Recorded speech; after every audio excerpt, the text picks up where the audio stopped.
痛みを感じろ。痛みを考えろ。痛みを受け取れ。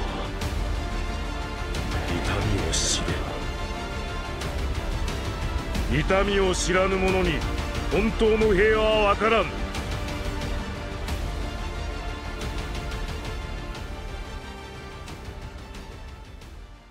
Minato Namikaze. Ce nom est à l'origine de certains des débats les plus violents dans la communauté Naruto, et pas que dans les commentaires de mes vidéos. C'est un phénomène. Faut comprendre que le tout début, mais genre au tout début de Naruto, c'est Minato la star. C'est lui le premier personnage introduit, et c'est lui qui sera vendu comme étant le sommet absolu du monde ninja. Peu importe le personnage, peu importe la situation, Minato est au sommet, à chaque fois, sans exception, sans interprétation possible. L'auteur il a mis un point d'honneur à le placer au-dessus du reste du monde, et il y avait un intérêt qu'il soit le standard que Naruto allait devoir atteindre. Et finalement, ça correspond un petit peu à l'un des thèmes de cette première partie, que la génération suivante dépasse la précédente. Minato serait alors le standard que Naruto allait devoir atteindre, tant niveau puissance que mentalité.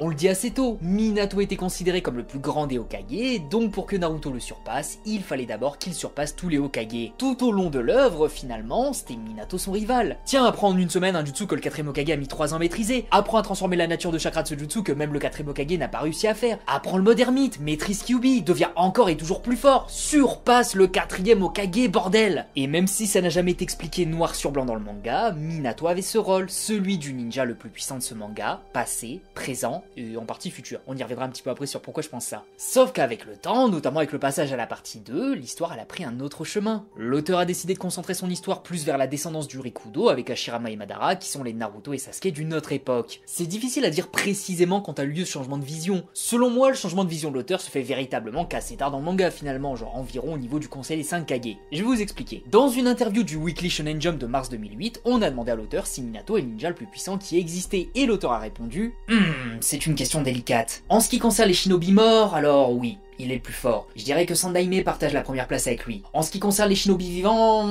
eh bien, sans entrer dans les détails, je devrais dire non.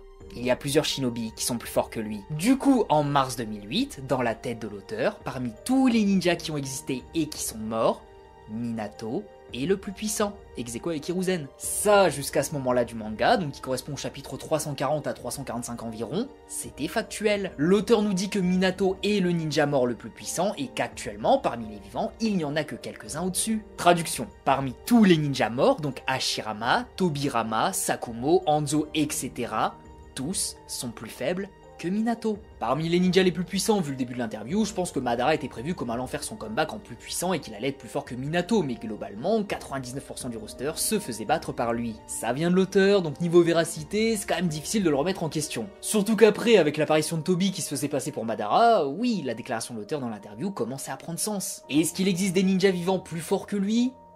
Bah oui, ce pseudo Madara. Potentiellement, l'auteur a pensé à faire de Toby un personnage plus fort que lui, même si je pense qu'il s'est ravisé par la suite, mais là aussi on y reviendra. Madara également devrait faire partie de cette liste, genre il revient à la vie, il est jamais vraiment mort, peu importe. L'auteur là il semble pas contredire cette idée que Madara pourrait être le boss de fin, donc ça reste une possibilité quand même. Et du coup, Madara pourrait ne pas être compté dans la déclaration de l'auteur concernant les morts. Mais pour Hashirama, c'est compliqué de l'imaginer aujourd'hui. Voilà, on le sait, Hashirama est le plus puissant des deux, c'est même difficile d'imaginer quelqu'un ne serait-ce que lui tenir tête. Du coup, pourquoi l'auteur nous dit stricto sensus, Minato est plus fort qu'Hashirama? Parce que justement, c'était sa pensée de base. À la base des bases, Hashirama était censé avoir le niveau qu'il avait contre Hiruzen dans la partie 1. Le chapitre s'appelle Hokage contre Hokage, donc oui, c'est une bataille de niveau Hokage, chose que les embous vont bien relever. Même Hiruzen va dire que ces deux maîtres sont toujours aussi forts qu'à l'époque. Orochimaru ne va pas relever qu'ils étaient affaiblis, on en revient au point précédent, la nouvelle génération est censée surpasser la précédente, ce qu'Hiruzen a fait avec ses maîtres. En plus, par la suite, on a Kakuzu. Kakuzu nous a expliqué qu'il affrontait le premier Hokage il y a longtemps de ça, sauf qu'évidemment, en connaissant la puissance d'Hashirama avec du recul,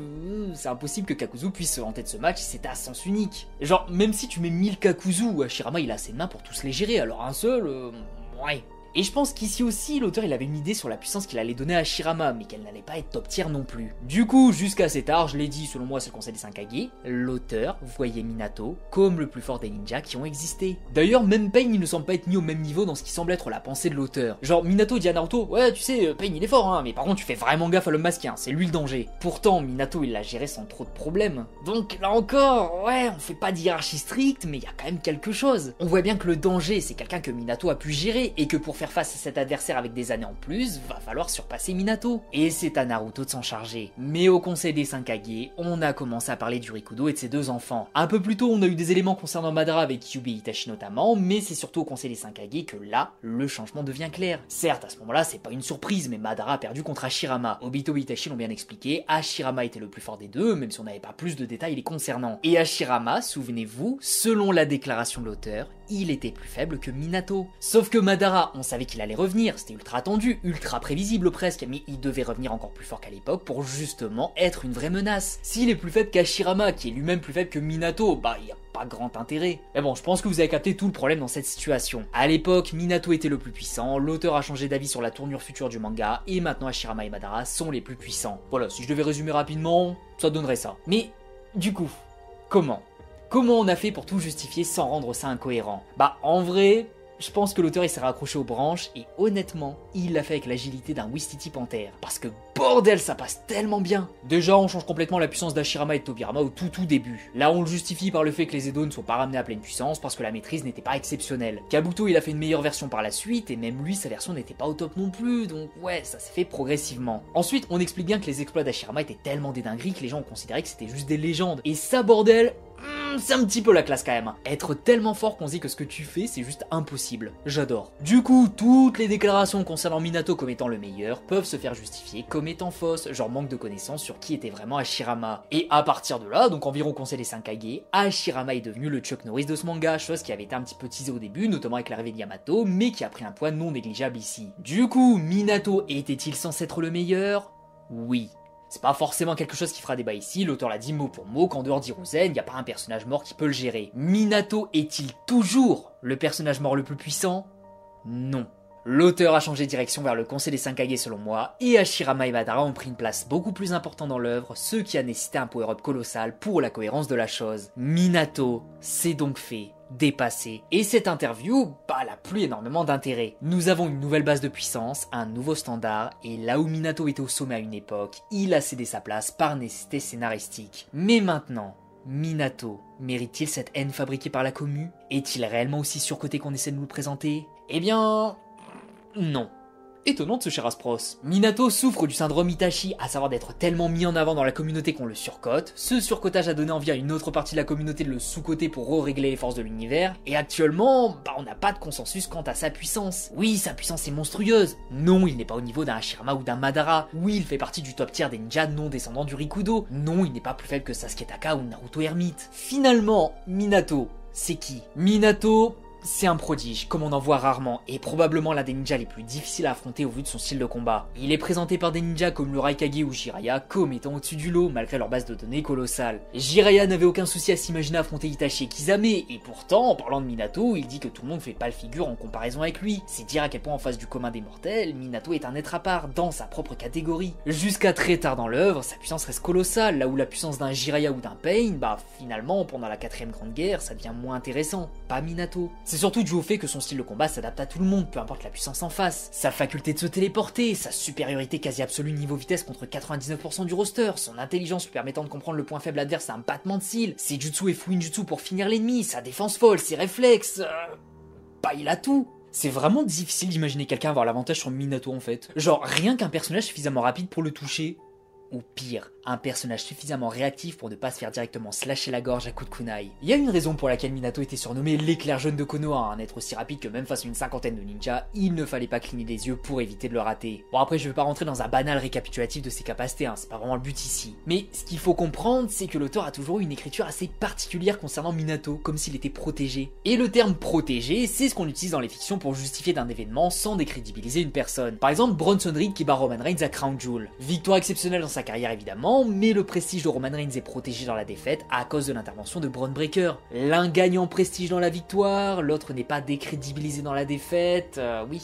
Personne n'est perdant. Et avec Minato, c'est un petit peu la sensation que j'ai. Parce qu'effectivement, un gros point noir dans la carrière de Minato, c'est sa prestation pendant la Grande Guerre. Au vu de sa présentation folle, oui, on s'attendait à une prestation de zinzin, qu'il soit le boss sur le terrain, chose qui n'a pas été réellement le cas. Sauf qu'évidemment, si on reprend mon explication sur la protection, le fait d'être scénaristiquement protégé, bah là on peut commencer à comprendre ce que l'auteur a voulu faire. Les adversaires, c'était successivement le trio Obito Madara Jubi, puis Jubito, puis Jubidara, puis Kaguya. Et quand on regarde les prestations de Minato à chaque fois, il y a quelque chose. Quand il arrive sur le terrain au tout début, c'est lui le boss. Il sauve l'Alliance, il place les balises autour de Jubi sans que personne ne le voit. Leokage arrive seulement après, passage en KCM, c'est le seul à être capable d'atteindre Obito. Minato était le boss. Qu'on l'aime ou qu'on ne l'aime pas, on s'en fout. C'était lui la star ici. Et malheureusement, on a commencé à le nerfer, hein.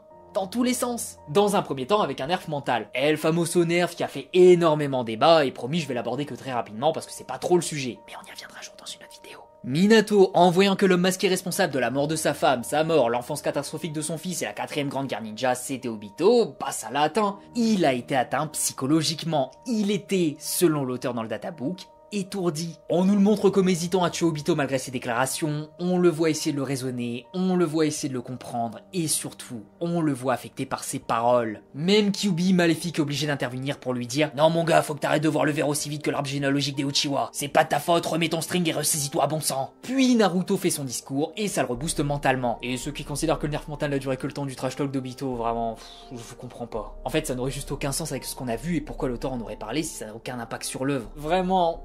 je comprends pas. Mais bref. Premier nerf, le nerf mental. Ensuite, le nerf physique avec la perte d'un bras. Notez quand même que la seule personne à avoir subi ce genre de procédé, c'est Minato. Ensuite, nerf capacitaire, il perd sa partie Kyuubi, ce qui lui retire un énorme pouvoir. Et enfin, nerf physique, une nouvelle fois, quand il perd son deuxième bras. Minato, il a quand même subi pas mal de coups du scénario quand même, hein. Donc, pourquoi lui faire ça à lui? Eh bien, comme je l'ai dit juste avant, je pense que c'était pour le protéger. Il fallait protéger sa crédibilité et surtout ne pas le mettre dans une situation qui pourrait friser l'incohérence. Genre, c'est déjà naturellement l'être le plus rapide qui existe et sur le champ de bataille, personne ne pouvait rivaliser avec lui. Sauf qu'en plus de ça, tu lui ajoutes Kyuubi et pas n'importe quelle version, hein. Une version de Kyuubi prête à coopérer avec lui. N'oubliez pas le gap de puissance de Naruto à Naruto KCM non maîtrisé. N'oubliez pas le gap de puissance entre Naruto KCM non maîtrisé et KCM 2. Minato devrait avoir ce type de boost vu qu'il y a une collaboration avec Kyuubi. Donc le nerf fait dans tous les sens, je trouve que c'est un petit peu la méthode facile de l'auteur pour l'écarter du devant de la scène. Parce qu'objectivement, Minato ne peut pas être moins utile que Naruto Sasuke ici, mais comme c'était pas son moment, on devait le mettre à l'écart. Je veux vraiment pas être ce genre de gars qui va venir surcoter Minato, hein, d'autant plus que ça me fait ni chaud ni froid qu'il soit fort ou non. C'est juste qu'après avoir analysé cette grande guerre et sa prestation,